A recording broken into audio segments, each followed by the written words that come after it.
Hello जी, नमस्ते, राधे राधे। स्वागत है आपका चैनल में। ये है साउथ इंडिया के सफ़र की दूसरी वीडियो। पहली वीडियो में हम आपको लेकर गए थे बेंगलोर से मदुरई और वहाँ हमने आपको दिखाया बहुत ही खूबसूरत मीनाक्षी मंदिर और उस मंदिर से जुड़ी हुई कई बातें आपको बताई। अगर आपने वो वीडियो नहीं देखा है तो मैं उसका लिंक डिस्क्रिप्शन बॉक्स में दे दूँगी, आप वहाँ जाकर देख सकते हैं।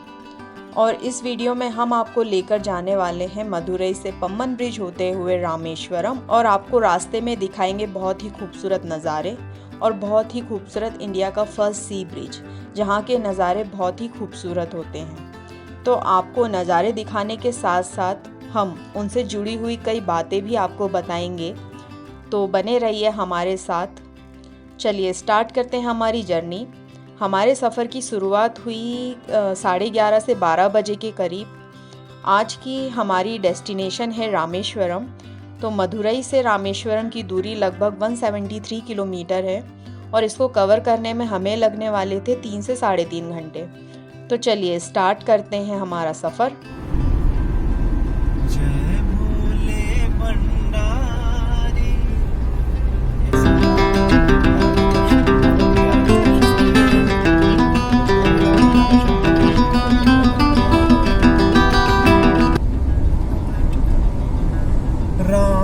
भगवान के दर्शन को हम तो चले जा रहे। रामचरितमानस लगाओ जरा। गाइस, तो मीनाक्षी अम्मा टेम्पल के दर्शन हो गए हैं। अब हम जा रहे हैं रामेश्वरम की तरफ।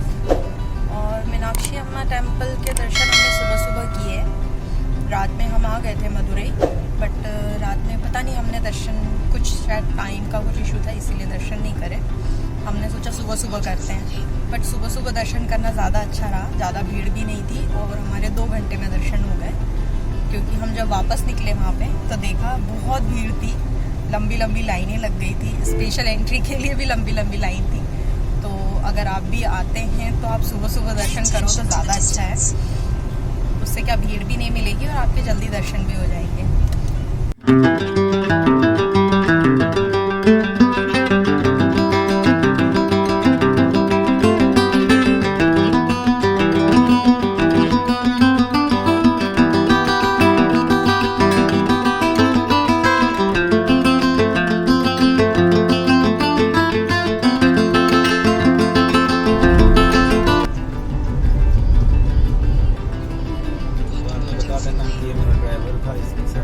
नहीं, ये मेरे ड्राइवर नहीं है। ये मेरे हस्बैंड है। नहीं, ड्राइवर नहीं, हस्बैंड है। टोल गेट आने वाला है और ये आ गया टोल। कितने टोल लगते हैं यहाँ पे? कल लगाए थे अपन ने 7 टोल, क्या 6-7। ये है एक, देखते हैं घर वापस जाके कितने टोल आए हैं।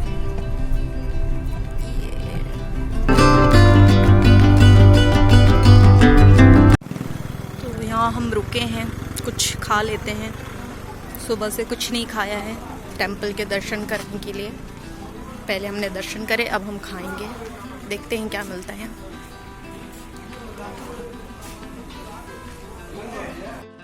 खाने के लिए हमें यहाँ कुछ खास मिला नहीं क्योंकि ये एक बेकरी टाइप थी। तो यहाँ केक, बन ये सब मिल रहा था और हमने देखा नहीं कि ये बेकरी है क्योंकि हमें लग रही थी बहुत तेज भूख, क्योंकि हमने सुबह से कुछ नहीं खाया था और दोपहर के 12 बज गए थे। तो हम यहाँ रुक गए। हमने सोचा जो भी मिलेगा थोड़ा बहुत खा लेंगे। तो हमें वहाँ मिला वेज बन, जिसे कि आलू पेटीज भी कहते हैं। वो खाया, चाय पिया और हम वहाँ से निकल गए।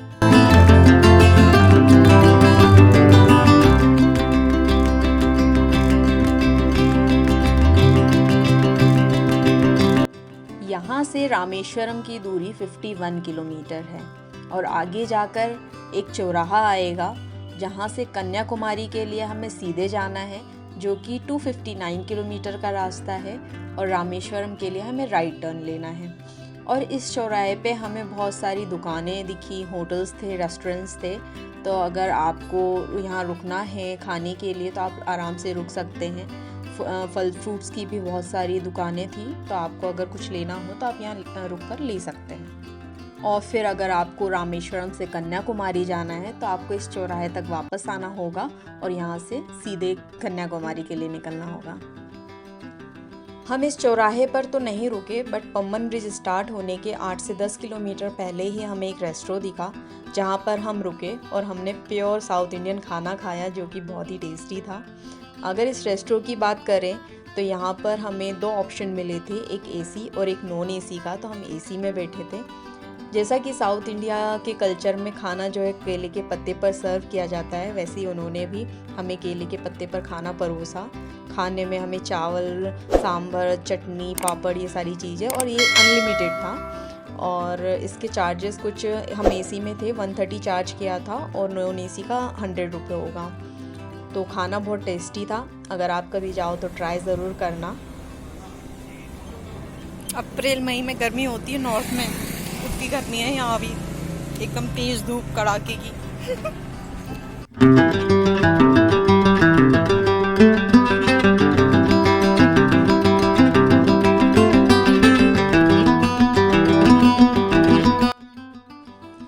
ये जो आप सामने देख रहे हैं ना, ये पाम ट्री है, जिसे कि ताड़ी भी कहते हैं।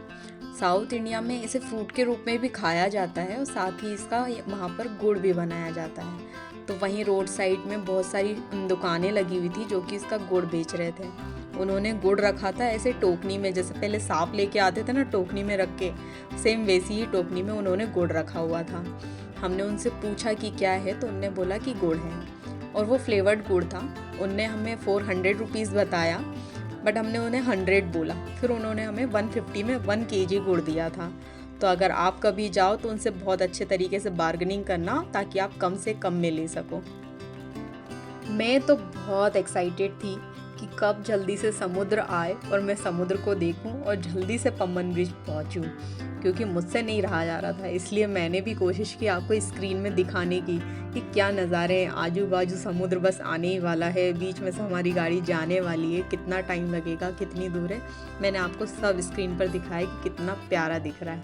क्योंकि मुझसे रहा नहीं जा रहा था, मैं जल्दी से पम्बन ब्रिज जाना चाहती थी और वहाँ के नज़ारे देखना चाहती थी। तो बस मैंने अभी स्क्रीन में दिखाए, आगे चल के आपको रियल में वहाँ के नज़ारे दिखाते हैं।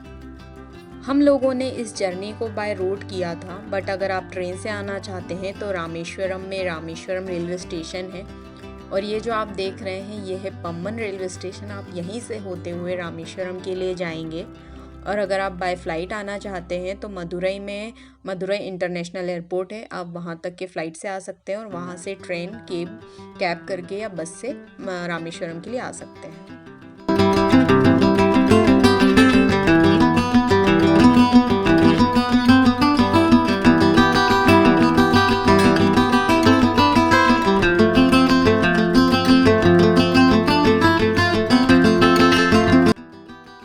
मैंने जब देखा कि समुद्र स्टार्ट हो गया है और इस साइड भी और इस साइड, दोनों साइड समुद्र है, तो मुझसे तो रहा ही नहीं गया। मुझे तो ऐसा लग रहा था मैं क्या कर लूँ क्या नहीं कर लूँ। पर जैसे ही हम आगे बढ़े हमें एक व्यू पॉइंट दिखा जो कि पम्बन ब्रिज स्टार्ट होने के थोड़े से पहले ही पड़ जाएगा राइट साइड पे।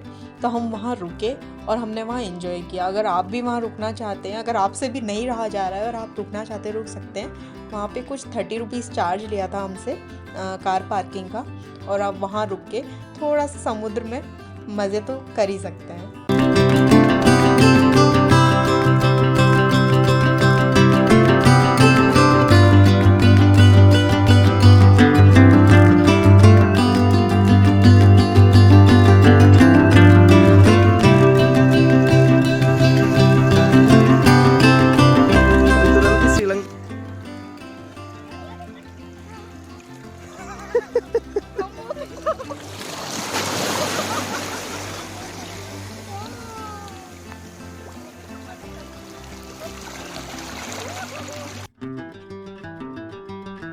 यहाँ से पम्बन ब्रिज स्टार्ट हो जाता है। अगर हम बात करें पम्बन ब्रिज की, तो पम्बन ब्रिज तमिलनाडु के प्रमुख आकर्षणों में से एक है। पम्बन ब्रिज एकमात्र ऐसा ब्रिज है जो भारतीय मुख्य भूमि को रामेश्वरम द्वीप से जोड़ता है। इस ब्रिज को 1911 में बनाना शुरू किया था और 24 फरवरी 1914 में इसको ओपन किया गया था। यह ब्रिज भारत का पहला सी ब्रिज है और साथ ही सबसे लॉन्गेस्ट सी ब्रिज भी था, जब तक कि बांद्रा वारली सी लिंक 2010 में नहीं खुला था। इस ब्रिज की लंबाई करीब 2.1 किलोमीटर है। पम्बन ब्रिज समुद्र पर होने के कारण यहाँ आने जाने वाले जहाज़ों के लिए ब्रिज को खोला जाता है, जिससे कि ब्रिज 2 हिस्सों में बढ़ जाता है और बड़े बड़े जहाज़ आसानी से निकल जाते हैं। यह दृश्य देखने में बहुत ही खूबसूरत होता है। और आपको बता दें कि 23 दिसंबर 1964 में यहाँ एक दुर्घटना हुई थी, जिसमें पूरी की पूरी ट्रेन बह गई थी। तभी से यह ब्रिज को डरावने रूप में भी देखा जाता है, पर जो भी हो, यहाँ की खूबसूरती देखने को बनती है। यहाँ का पानी इतना साफ है कि आप ब्रिज पर से नीचे देखोगे तो आपको आराम से नीचे का दिखेगा। यहाँ हमें bay of Bengal and Indian ocean देखने को मिलता है।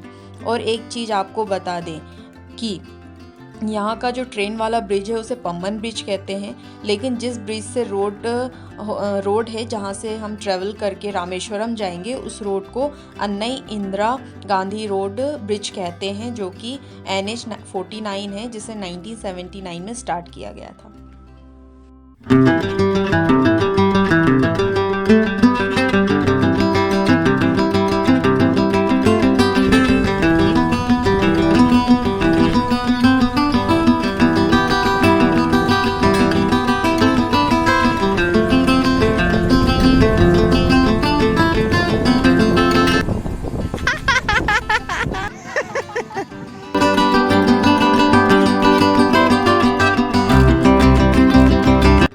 यह जो आप सामने देख रहे हैं श्री रामनाथ स्वामी टेम्पल है, और यह जो आगे आप देख रहे हैं ये रामेश्वरम की गलियां हैं, जहां पर स्वयं प्रभु श्री राम आए थे सीता माता को ढूंढते हुए, और उन्होंने ही यहाँ पर शिवलिंग की स्थापना की थी, जिससे कि यहाँ पर ये मंदिर स्थापित है, जिसे 4 धाम में से एक धाम के रूप में पूजा जाता है।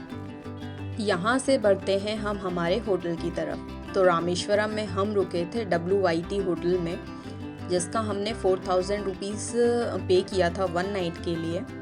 इसकी पार्किंग भी अच्छी थी और होटल भी बहुत बड़ा था। लेकिन अगर रूम की बात की जाए तो रूम तो ठीक था, बट इसका वॉशरूम बिल्कुल क्लीन नहीं था, साफ़ नहीं था। और मैनेजमेंट की बात करें तो वो भी कोई इतना ख़ास नहीं था, क्योंकि जब नाइट में हम गए तो हमें वहाँ कोई टॉवल वगैरह नहीं दी। जब उनसे मांगा तो कहने लगे लॉन्ड्री में है, कल दे देंगे सुबह। फिर सुबह मांगा तो धोने में गई है। तो मैनेजमेंट इतना कुछ खास नहीं लगा। और प्राइस इतना हाई इसलिए था क्योंकि हम जब गए थे तब हॉलीडेज़ वगैरह कुछ थे, तो वहाँ पे बहुत भीड़ थी और हमने पहले से होटल बुक नहीं किया था, तो तुरंत में हमें वही होटल मिल रहा था, इसलिए हमें उसे बुक करना पड़ा और उसके हमें 4000 पे करने पड़े। और 4000 के हिसाब से होटल का मैनेजमेंट बिल्कुल खास नहीं था। आशा करती हूँ कि आपको हमारा रामेश्वरम का खूबसूरत सफ़र अच्छा लगा होगा।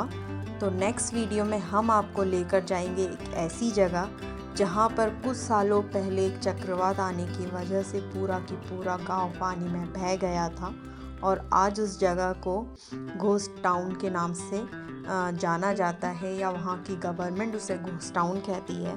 तो आपको हम लेकर जाएंगे धनुषकोडी। तो बने रहिएगा हमारे साथ, और आपको यह वीडियो और हमारा सफ़र कैसा लगा कमेंट करके बताइएगा, और अगर अच्छा लगा हो तो लाइक करिएगा और सब्सक्राइब करिएगा, और बने रहिए हमारे साउथ इंडिया के सफ़र में। मिलते हैं नेक्स्ट वीडियो में, तब तक के लिए राधे राधे।